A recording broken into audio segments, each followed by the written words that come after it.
দেখে তিনটা যুবতী কন্যা, তিনটা যুবতী মেয়ে আস্তে আস্তে করে হেঁটে হেঁটে কবরের পাশে আসলেন। আল্লাহর ওলি একটু আড়ালে দাঁড়ায় গেলেন। ওই তিনটা মেয়ে, ছোট মেয়ে, বড় মেয়ে, ছোট বড় মেয়ে, মেজ মেয়েটা চোখের পানি ছেড়ে কান্দার ডাক দেল, আব্বু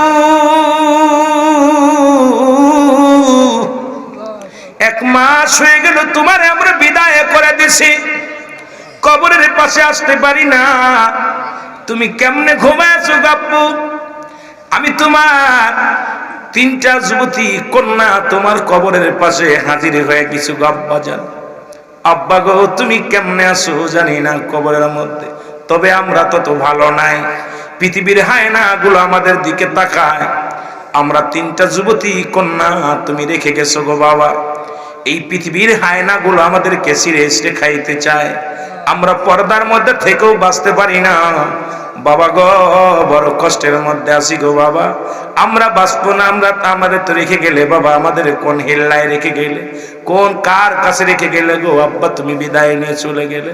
আর আমি তোমার কন্যাগুলো চোখের পানি ছেড়ে কান্দি জমিনের মধ্যে, জোরে জোরে বলো আল্লাহু আকবার। হাত উঠায় দোয়া করে যখন বিদায় হয়ে গেলেন, পিছন থেকে আল্লাহর ওলি ডাক দিয়ে বলে, ও মা, মারা দাঁড়াও গো। তিনটা মেয়ে দাঁড়ায় গেলেন, বলে মা গো তোমাদের বাড়ি কোথায় বলো? এই গ্রামে। এখানে কে শুয়ে আছে? বলে আমার আব্বা জান। কয় তোমার আব্বা কতদিন মারা গেছে? বলে 1 মাস। বলে 1 মাস তোমরা কি করো? কয় আমরা যুবতী, আমাদের কোনো বিয়ে হয় নাই। আমার আব্বা জান আমাদেরকে যুবতী রেখে দুনিয়া থেকে বিদায় হয়ে গেছে। দুনিয়ার হায়নার ভয়ে আমরা বাইরে হতে পারি না, এই মহল্লার খারাপ মানুষের জন্য বাইর হতে পারি না, একটা মাসও আব্বার কবরের পাশে আসতে পারি না। আজকে সুযোগ পেয়েছি, আব্বার কবরটা জিয়ারত করে গেলাম, দেখা করে গেলাম। আল্লাহর ওলি ডাক দিয়ে বলে, মা তোমার আব্বা জান কবরে ভালো নাই। আল্লাহর ওলি চিৎকার মেরে বলে, ও যুবতী মেয়েরা শোনো, আমি একদিন নয়, দুদিন নয়, 3টা দিন এই কবরের পাশে এসে আমি যাই নামাজ বিছায় শুয়ে পড়ি। প্রথম দিন দেখেছি তোমার আব্বার সমস্ত গায়ের মধ্যে আগুন জ্বালানো। দ্বিতীয় দিন দেখেছি সমস্ত গায়ের মধ্যে আগুনের সাপ, সমস্ত গায়ের মধ্যে আগুন, চিৎকার মেরে কান্দে। তৃতীয় দিন দেখলাম মাগো, আজকে দেখলাম জাহান্নামী ফেরেশতারা গলার মধ্যে রশি লাগাইয়া, হাতের মধ্যে রশি লাগাইয়া তোমার বাবারে টানতে টানতে জাহান্নামের দিকে লয়ে যায়। আর তোমার আব্বা জান কাঁদতেছো, আমার আপনজনেরা তোরা কেউ কি আসিস রে? আমার একটু নেকি দেওয়ার মতো কেউ আসিস নি? আমি 3টা যুবতী মেয়ে রেখে আসলাম, তারাও কি আমার চোখি দেখে না? তাদের একটু মায়া লাগে না? আমি কবরে বড় কষ্টের মধ্যে আছি। চিৎকার মেরে কান্দে, জোরে জোরে চিল্লায় বলো আল্লাহু আকবার। আল্লাহর ওলি ডাক দিয়ে বলে, মা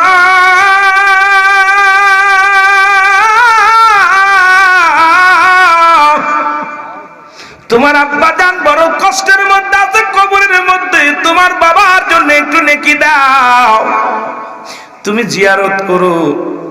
এই বলিয়া 3টা মেয়েকে বিদায় দিলেন, চলে গেলেন। প্রতিটা মেয়ে প্রতিদিন সকাল বেলা চলে আসে আব্বার জিয়ারত করতে, আবার আসরের নামাজ বাদে চলে আসে আব্বার কবরটা জিয়ারত করতে। আব্বার জন্য নেকি দোয়া করে হাত উঠায় বলে, রব্বির হামহুমা কামা রব্বায়ানি সগীরা। জোরে বলেন, রব্বির হামহুমা কামা রব্বায়ানি সগীরা।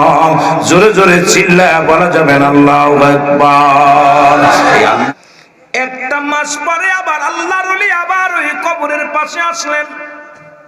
2 রাকাত নামাজ আদায় করে শুয়ে আছে গো। আল্লাহর ওলি দেখতে পারলেন তার পায়ের মধ্যে স্বর্ণের জুতা। সুবহানাল্লাহ। আর একটু জোরে বল সুবহানাল্লাহ।